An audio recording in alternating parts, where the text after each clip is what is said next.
Okay, well, thank you again, Steve, for agreeing to present tonight. As most of you know, Steve is the district manager for the East Fork Irrigation District. He holds, some of you don't know, a little background on him. He actually holds a Bachelor of Science from the University of Portland. And probably what people know less about him is that he actually started out in the medical field. He spent several years as an EMT and a nurse, which I think is awesome. He's got a very diverse background. Then he shifted gears and began managing projects in the oil and gas industry. And he did that for a couple of decades. So notably overseeing a lot of pipeline projects and telemetry projects.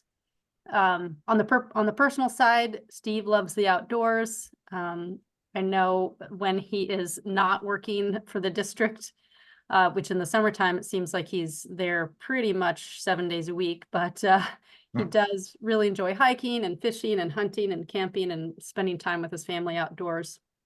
I feel really fortunate to work with you, Steve, as a partner, and I, again, really appreciate you speaking tonight about the work that you and your crew and partners have been able to accomplish over the past 2.5 years. It's pretty exciting, and looking forward to the talk. So thank you. All right, thank you. Thanks for this opportunity. Like she said, I'm the manager at East Fork Irrigation District. I've been here about 3 years almost, and I was kind of lucky when I came on and took over the district. It was overlapping with another manager, so they gave me the opportunity to really kind of do a snap analysis, see what projects were going at the time. The direction with the modernization plan was the pipe the canals, the east side, Dukes and the main. But as I kind of dug in and used my experience in piping projects and stuff, realized that on this little map here, if you guys can see it, all this in yellow are sublaterals off of these canals, and they had kind of littered with inspills and deteriorating pipe, and they weren't going to be able to handle a pressurized system until we improved that. And we had about, I believe, 6 million to pipe the first part funded on the east side canal, and that's at 0 psi. Once we pipe it, it'll be at 52 psi. So it would be really catastrophic and would have blown most of these lines out. And we had to come up with about a little over 13 million more dollars to actually do the seaside project and get these sublaterals and remove the inspills. So as it works right now, East Fork is a traveling water system. And the easiest way to explain that is your house is a closed pressurized system. So when you need a glass of water, you turn the faucet on, you get a glass of water, you turn it off, you don't waste any water. Traveling water system would be like you have to leave your faucet on 24/7, and if you want a glass of water at night, you dip your glass under there, but you're wasting all that water. And this number on here is about 30% more water is used on a system like this. We're finding as we close off and upgrade that it's probably more than that. And these are some pictures of end spills here. All this water coming out on the far your left, unless you're standing upside down, but on the left, that's an overflow. So all that water is being wasted 24/7 through the whole water season. So we recognize we needed to close these off, and with talking with Hood River Watershed and FCA, especially Cindy and Alex, it kind of explaining the water world to me how it worked. We realized that this needed to change, and they kind of directed me on the modernization plan. A lot of these inspills don't go just directly to to a stream like Mill Creek or anything like that. They'll just end up in the county's road ditches or in catch basins like this one. And that water's just wasted when we're really trying to keep it actually in East Fork River. And And then the farmers, you know, it requires them also to use quite a bit of energy, running pumps as a water box like this one in the middle has a pump right off of it. There's pressure going into that water box, but as soon as it hits that water box, it goes to 0 pounds. So if you're just downstream of that water box or right there, you're going to have a pump so you can actually run your irrigation system. So we've just been slowly going through East Fork and eliminating these water boxes and doing the best we can with a small budget. This picture on the left here, that's an overflow on the loop line on the east side, which as we speak right now is actually being replaced with a pressure regulating valve and eliminating that end spill. This water box here is about 6 feet by 8 feet and has a 10-inch pipe flowing into it, plus all this other water. So it's a ton of water being wasted, and then it's being dumped just down a little bit into a catch basin. And this water all right here is not getting returned anywhere. So our goal and all of East Fork staff and the field techs we're all kind of working on the same goal, is to, you know, eliminate this, get it to be a closed water system and save that water. The board of directors for East Fork has been really supportive and great and kind of giving me the freedom that we need to actually get this piped quickly and aggressively. Most districts, it will take 30+ years to do what we're trying to do in 8, you know, to 10 years. And right now we're on track to do that. So, we've done quite a bit to get the East Side Canal. A lot of people wonder why this canal has not got piped yet and why it's taking so long. And there was just some lessons learned um, of what to do and what not to do in piping. And we quickly realized that these sublaterals with Nicholas and Ed with WPN, there are engineers, you know, helping us figure out what we need to do before we pressurize this canal. And so we started with the Lariza line, and it had several overflows on it at really deteriorating pipe. Usually we're up there at least once or twice in the summer fixing and patching lines. And then we moved to the High Line Whiskey Creek, and that's the end here at the very top of your screen, and piped that and eliminated right around 14 inspills. And these inspills aren't just like a 2-inch pipe. The smallest ones are 8-inch pipe up to 12-inch pipe, usually full stream of water being wasted. And some of it would go back maybe to Whiskey Creek, which has really not got a lot of fish in it and stuff. And instead of keeping it where it needs to be, it wasn't happening. So we finally are in the final phase, replacing this Posh line and the loop line and the Detman Swire. They're the 3 last lines that need to be done. And those will be piped by this water season. They hopefully will be done by March. And when we go to turn the water on for spray head. And then in the fall, the east side canal will be ready to pipe. And this whole east side will be closed off. And while we're at it, we realized that like the Kelly line and the Thompson line, they had a lot of overflows on there and really deteriorating pipe that wasn't up to grade for pressure. So we replaced those while we were at it. And then the Cragrat line, which feeds quite a bit of the east side of East Fork. And we piped that and eliminated those overflows. And these had some pretty good overflows that would, the county road ditch in the summer would look like it had been raining, you know, nonstop, because the overflow would keep that ditch pretty full. And eliminated that. Now you can drive by that on Glass Road and you won't see any water in there because those overflows have been eliminated. And so the guys have worked really hard. At first, when I came on, you know, it took a little bit to change the culture and convince them that I wasn't completely nuts. and what we were trying to do. And but as we keep going, they're really seeing the big picture and jumping on board. And sometimes just because of funds, we have to slow them down a little bit. We can't replace everything all at once. And here's a picture of a basically of a pressure reducing valve. So this little mechanism, it's not really that little, it's pretty big. It it replaces what an overflow like this is right here.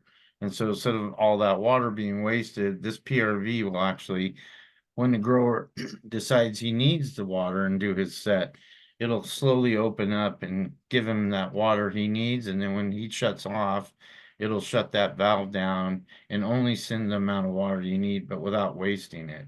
It does, that water does eventually back up, and we're dealing with that, trying to capture that water and not waste it either. And then on top of that, just to kind of break old habits of some farmers and stuff. Everybody has a water right, what they're allowed to use. So if we are putting flow restrictor valves in, so if you have 30 gallons per minute is your water right for your area, then we'll put in a 32 or 35 gallon per minute regulator. So even if that orchardist has a new a water guy or is not real experienced and he tries to turn 100 gallons on per minute, this flow restrictor prevents that. So it helps us really regulate our water usage at our diversion of how much we really need to pull. And then this is a picture of the Thompson line that we replaced a couple of years ago. And a lot of the growers just didn't really think they needed to replace this line.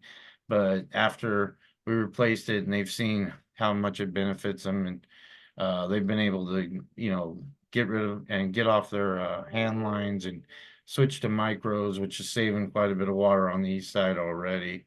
And but we didn't really stop just with the east side and just work on one project. And we're kind of overachievers. And so we started tackling the whole district and doing what we could, and some recently completed projects. And we didn't list them all. We don't list it would be impossible. We'd be here all night. But these are the big ones that really showed a lot of effect on our water usage. In Dukes Valley, over here in yellow, we replaced the Sims, the Sherman Hill, Cherry Hill, Lower Cameron Hill, and just with those lines, we eliminated over 14 inspills, and none of the inspills had less than a 10-inch overflow inspill. And so the water savings just on the Dukes Valley Canal was huge just from these lines. And then central area, most of that is funded already from various grants, and but the Newfell line was one that was kind of missed and needed to be done. Those patrons a lot of them weren't even getting their water, and if they were getting it, it just wasn't very reliable. So we went in and replaced that, and it had 4 end spills on it. And the growers on that line now are pretty happy about the quality of the water and what we've done. The main canal, which seems to be the talk of a lot of people in the district, of when are we going to pipe that? And there's not a lot of sublaterals on that. We did do some work on the bow cut. It was it was basically corrugated pipe. Like you would see in a sewer drain or something, and we replaced that part and patched it up, but it is a low pressure line. And then we kind of just maintain the main. The main doesn't lose a ton of water. But we do use it to facilitate and get the water down to the lower basin.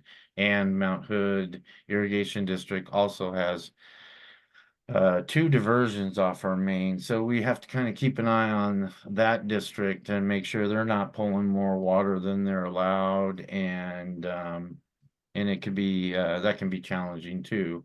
But we realize that our water is pretty silty, and that is a major issue with PRVs or any, your even the PVC pipe and all that, and heavy sediment.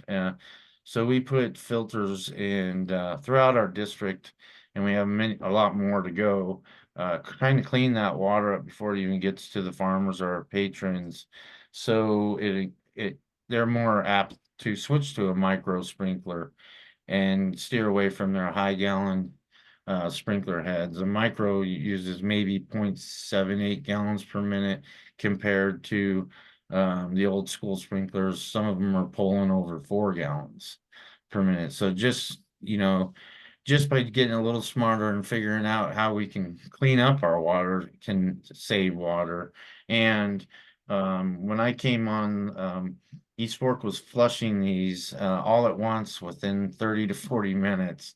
And so to do that, but to keep the canal full of water, they would have to bump their diversion up about 30 to 40 CFS. And then this water would rush out into the East Fork all at once, which is really bad for salmon beds, insect life. It would cover it up, smother it, kills it, ecosystem. It's just not healthy, and it's not great for the irrigation district below us, farmers, because the sediment's going somewhere, and it usually was going into their diversion and really spiking the Hood River up and down the flows quite a bit. You could see it on graphs. And so we didn't have a lot of funding for this project. And so we did some Bush League engineering on the far right. This, if you're familiar with the headworks and the sand trap, water is usually up to this top level, flows in, and that's a fish screen, and then goes off to our canal. Well, we put this large diameter pipe in and then hooked it to the gates to those. This way we can crack the gate real small, not have to drain this pool of water, not have to change our diversion, and we just slowly expel the sediment through our turnout back to the East Fork River, and it's real healthy, not spiking the river, you're not flooding it with a bunch of sediment. And it went into operation this summer, and a lot of people who were really skeptical about what we were doing, and it worked great, and it eliminated and actually cleaned up the water. And then we put these huge filters with the help of on-site, really giving us a bargain deal and helping us to do some of these improvements. Give them a little plug there, but they really did step up and help us, knowing that we had limited funds. And so we were able to get quite a few filters, put them on a lot of our sublaterals before it spidered out. And then we maintain those, every other day or every day, depending on how dirty the water is. But that's helped the system. And then I've noticed a lot of farmers, reaching out to how they can get funding to convert their irrigation systems to micros and a better system. So the word's getting out, and it's getting better slowly. And we have a lot on our plate, so we're trying to do 30 to 35 years worth of work, and we're trying to do it pretty quick, but it's definitely doable. The major speed bump is funding, and but what we got going on this fall, we're the East Side Lateral and the Awana Yasui Allison Nunemaker line. That's all going to get piped and replaced, and be closed off and pressurized, and I'll scroll up there and give you kind of all this in green is the Joanna and all that. And then on the other side, the east side. So if you look at this map, by the end of next year, almost half of the district is going to be closed off, and all those inspills are going to be gone. And but then that poses us with another problem, which is where's all that water going to go? And right now we work pretty hard to control it so it doesn't spill off up by the mill into Neal Creek, because glacier water is technically contamination. And so we work pretty hard to keep that overflow up there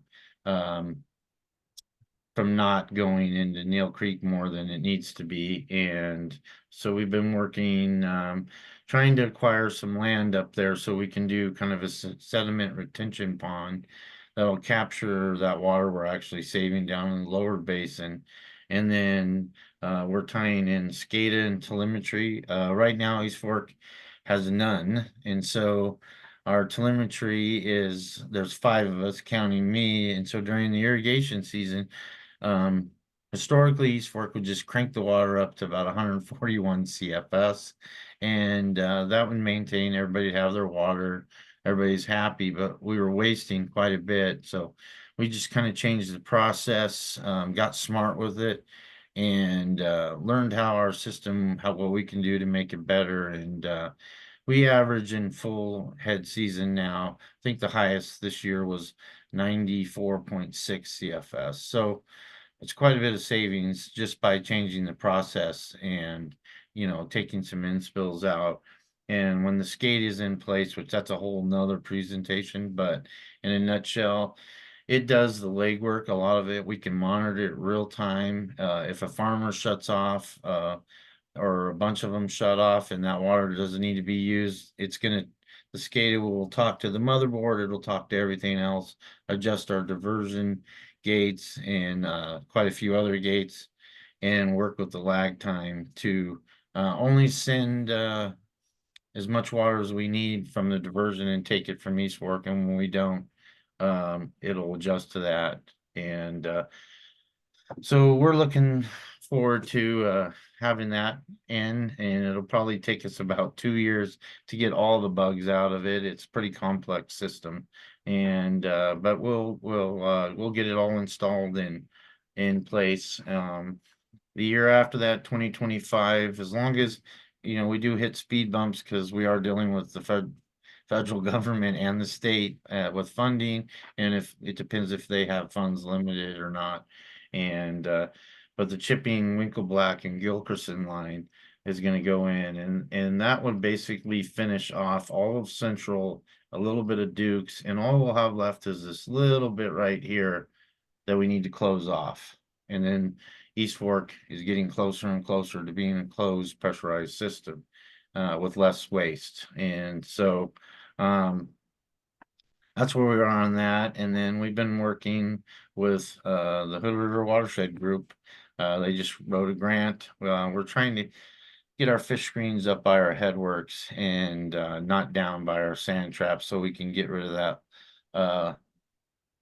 about a half a mile stretch that we do a fish recovery. But we ideally want to keep those fish in the river, and then maybe incorporate some kind of sediment removal to keep the river at its natural state. And then our final project for the lower basin will be the Dukes Valley Canal and the Chamberlain lines. And that right here in the green is the Dukes Valley Canal, and then the Chamberlain lines are back, pressurized lines are back in here, and they're severely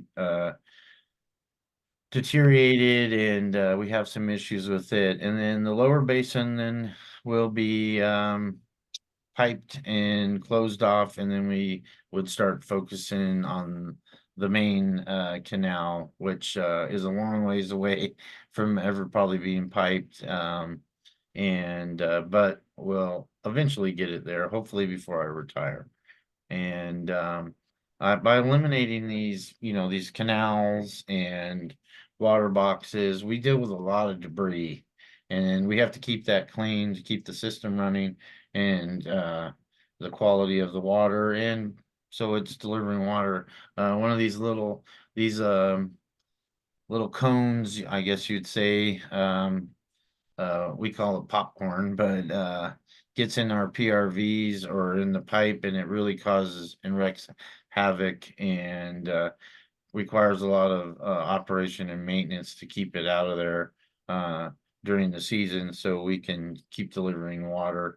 And then in the winter, we go through and we clean these canals the best we can, just to get more of a free flowing, less turbulent flow down our canals. And we're always dealing with big trees, and it's a huge operation and maintenance cost to East Fork that we could be using and putting it toward improving our system, and putting more PRVs in and stuff. This is a picture of that Oana Yasui line we'll be doing in fall, replacing. This is kind of just an example. This actually, that line is wood, concrete.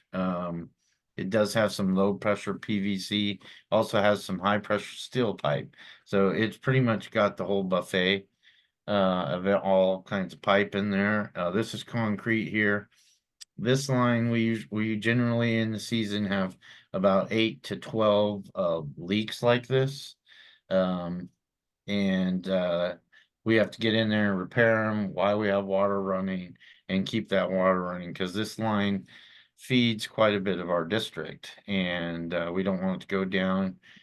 Every year we pray to the Rosemarys and that it's going to make it. And so we have one more year, hopefully, that we have to worry about this line and make sure we're not having these leaks. They don't just appear like a big gusher. Sometimes they do, but a lot of times they're just a little puddle of water above the line. So we walk the lines, a couple times a week. Each field tech is taking care of their area, and then myself, and we'll find these little pools. And this one we found either last year or the year before, I can't remember, and it was just a little pool, and the orchardist had said, yeah, it's been there every year for decades. And I thought, well, let's put a shovel and see what's going on. And we did, and what we found was this is a wood pipe, it's a 12-inch pipe, and there was nothing in between the other side of that pipe. So it would fill up with water and then gush in on the other side. And so it was a huge amount of water being lost in there. And, but it's just, the guys at East Fork taking the time to see, and putting the work in to say, well, let's see what's going on here. And then we find stuff like this. And, but we're slowly getting it fixed. And it can be rewarding. This is the Sherburne Hill line on Dukes.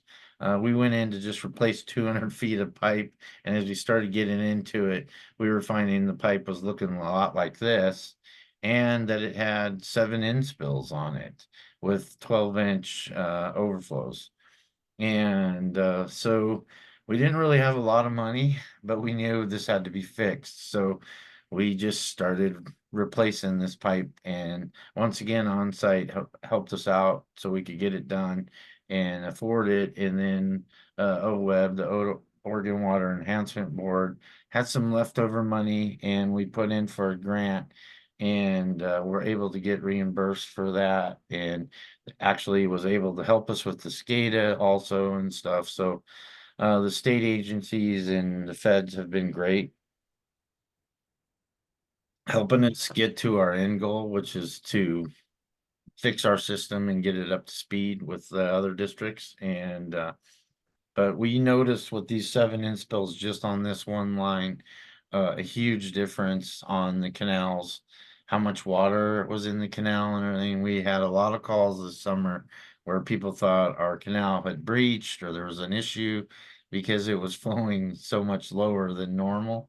And that was just from us changing our our practices and our process of how we deliver water, and then just being really way more focused and aware of what we're doing out there and what our job is. And then um and then as we're kind of out there, we noticed, well, here's a water box we should get rid of. There was 3 pumps on this one water box this farmer had to use, and he was having to run 3 pumps. And we thought, well, I bet if we just took that water box out and piped it, put some filtration system in there, that he wouldn't need those pumps. And that's sure enough what happened. And obviously he's pretty happy about what we did there, and he's not having to run these pumps and maintain it. And then we've done that throughout the whole district, not just this one area. And then this is a picture, if you're not familiar with the headworks where our diversion is. Our diversion is actually right on the other side of that wall. And when I started, this is what it would look like in August. And I wondered, what is that contraption? It looks like a dam, and it's acting like a dam right now. And what it's used for is actually to back up water to get it into your canal.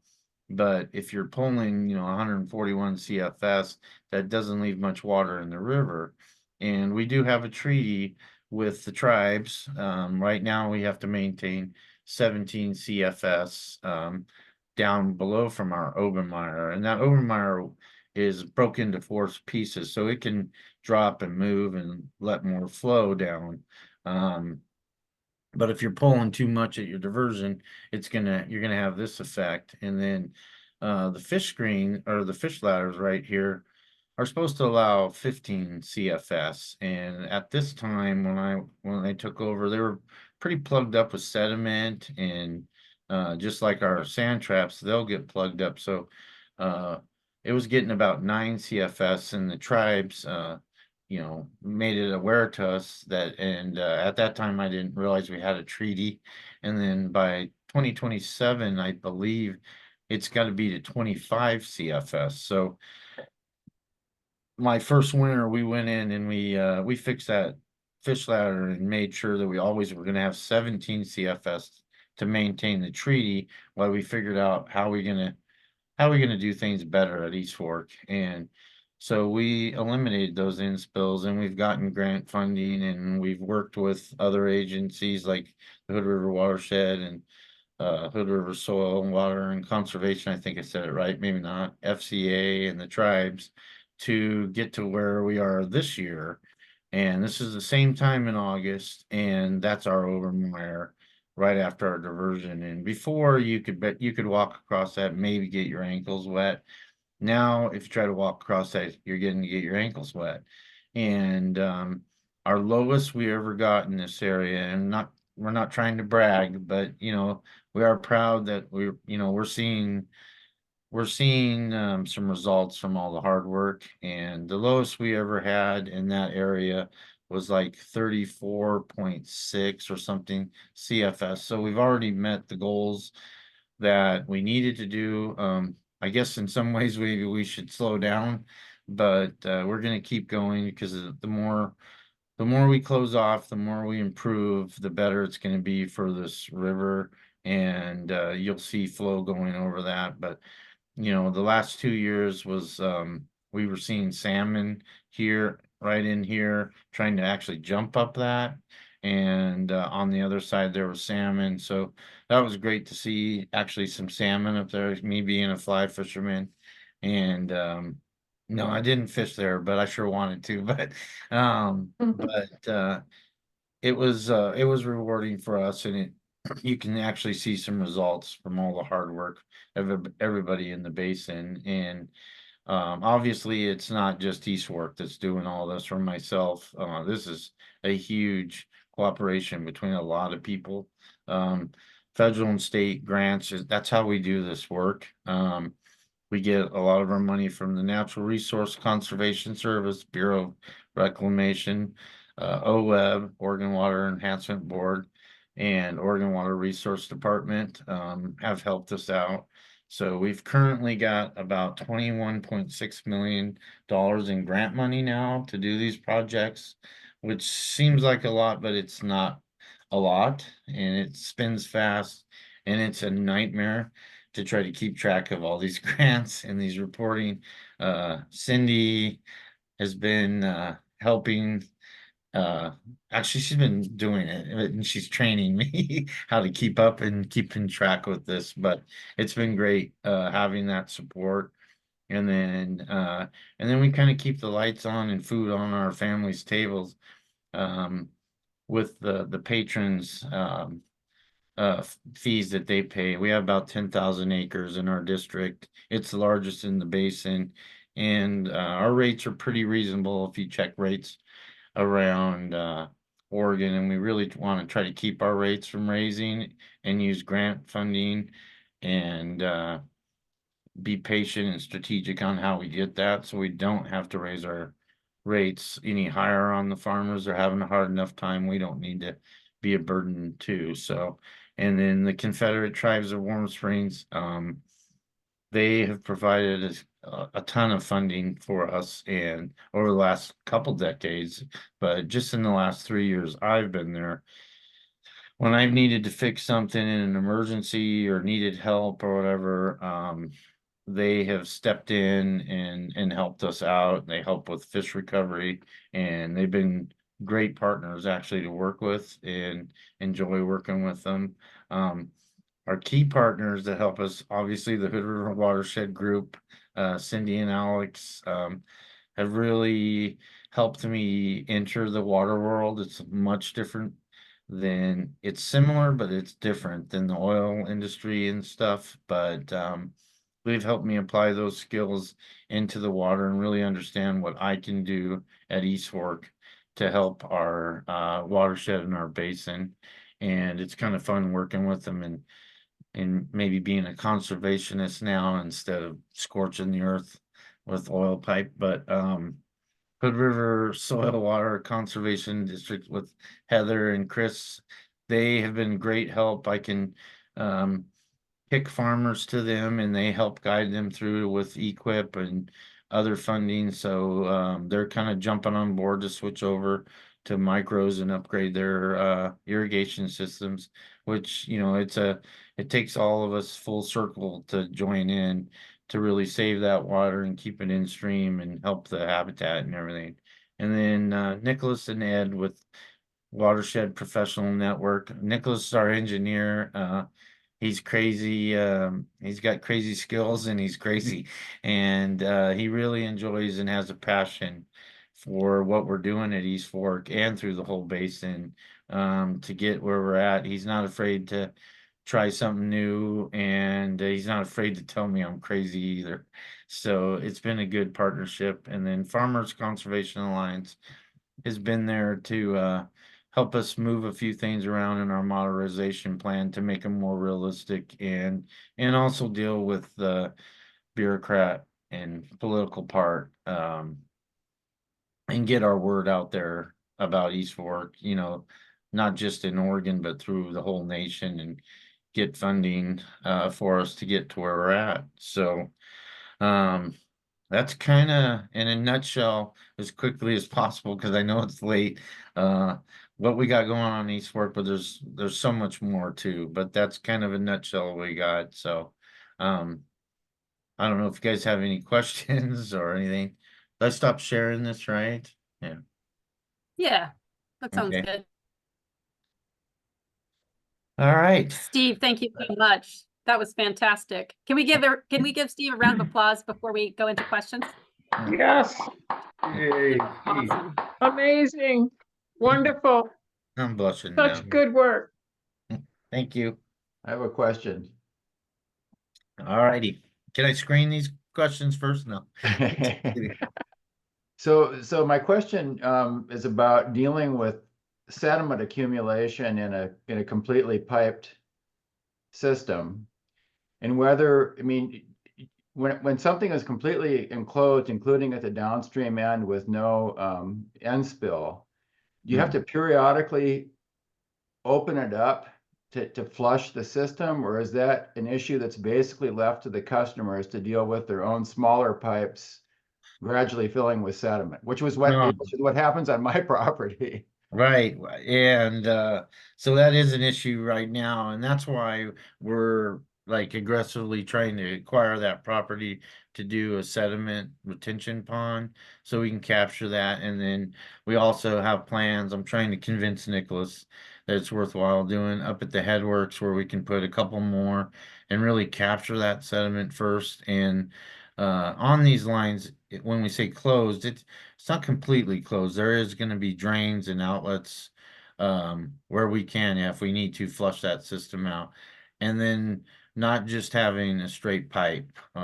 You got to have filtration systems, filters in place before we deliver it to our patrons, because not, you know, most of our patrons, the smaller farms and stuff, just have really small filters, and they'll plug up in a day when that glacier runoff really starts, and we don't have the snow runoff, and we're running off of glacier water. It's pretty hard. So as we're piping these, you know, filters are definitely a must before, like on the Whiskey Creek High Line, before we pipe that, we made sure we have two shotgun huge filters before it even enters that system coming coming off of the canal and filters that. And then downline, as it splinters out in spider webs, we make sure we have filters in there. And there's filters and strainers in these PRVs. So by the time hopefully it comes to a patron, when it's closed off, that water's pretty clean. And we've already dealt with that sediment. And you are going to have your moments where you might get a pretty good mud flow. And that's where the SCADA will help us, because it will recognize a surge of a mud flow and shut our diversion gates and let it pass by and then open back up. Because that can introduce a ton of sediment to us too. So, but it's definitely, yeah, sediment's one of our number one priorities as we triage this whole district. Steve?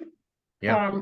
It sounds like you're doing just a ton of work, the sublaterals, the filtration, the boxes.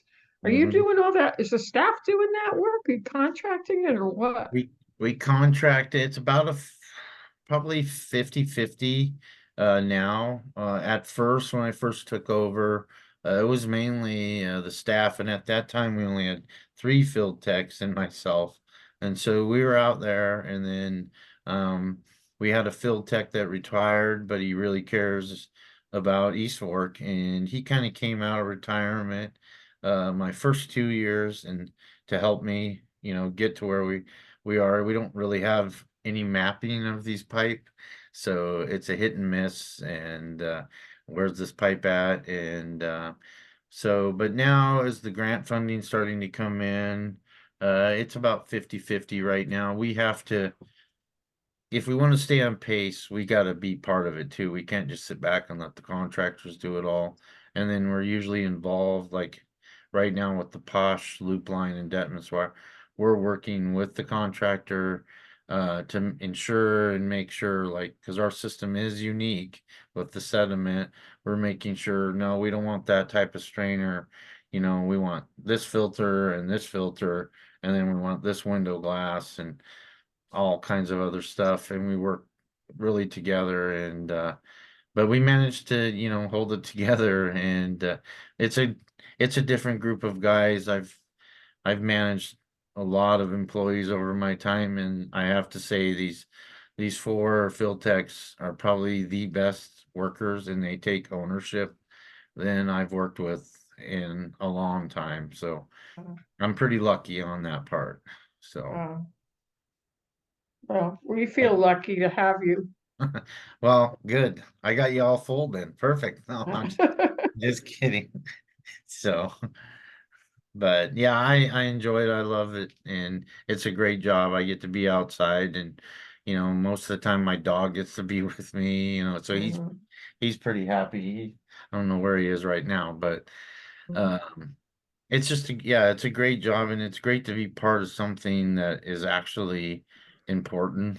I don't know if that makes sense, but to know we're doing something good out there is pretty rewarding. So it's hard to really hate your job. And I have my board of directors is really, I mean, they've been really great, and they've really given me a little bit of the leash, a longer leash, because you really do need to make, go for it and make hard decisions and do it quickly when you're trying to do something like we're doing so quickly. So Steve, looks like Steve Cripple, you had a question. Do you still have it? I didn't have a question. I just wanted to say a few words. Steve, you and I have never met, but I was a fish biologist for ODFW on the Hood River from 1985 to 2004. And I can't tell you how impressed I am with what you and your partners have done with water in the East Fork. I spent a lot of time with the 2 previous managers, Clarence Novell and John Buckley, wrestling with many of the questions that you had helped solve. And I can't tell you how grateful and impressed I am with what you collectively have been able to accomplish. I still fish the Hood River 15 or 20 days a year. And it's a very important place to me. And I really wanted to express my gratitude.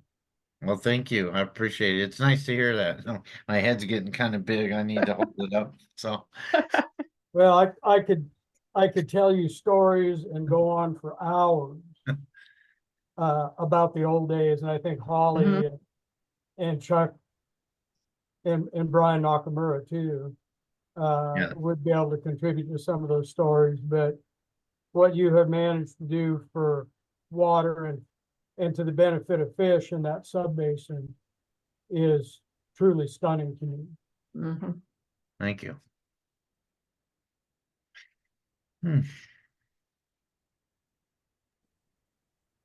Yeah, those last two slides, Steve, I had not seen, I hadn't been at the diversion in August last year. And then when Steve showed me that picture and I pulled in that one from 2019 from those were just from monitoring pictures of the diversion project that we submitted to OWEB. And it was just like, oh my gosh, that's a Yeah, huge before and after difference from, just sort of the combination of all of the projects so far, but particularly all of the end spills that have been eliminated in the last 3 years. yeah, it's not depressing going up there now, when I first started, it was kind of shocking, and I knew right away this can't be right. And it just took some mathematics and some elbow grease and it didn't take much to convince the crew. I mean, changing culture is one of the hardest things when managing and even running a district. Those cultures are embedded, some 5, 6 generations. So to change is not easy, but it just needed to be done. And then just figuring out like, why were you running that much water? You didn't really need to, and just doing the mathematics of how much water you really do need and then putting it into place.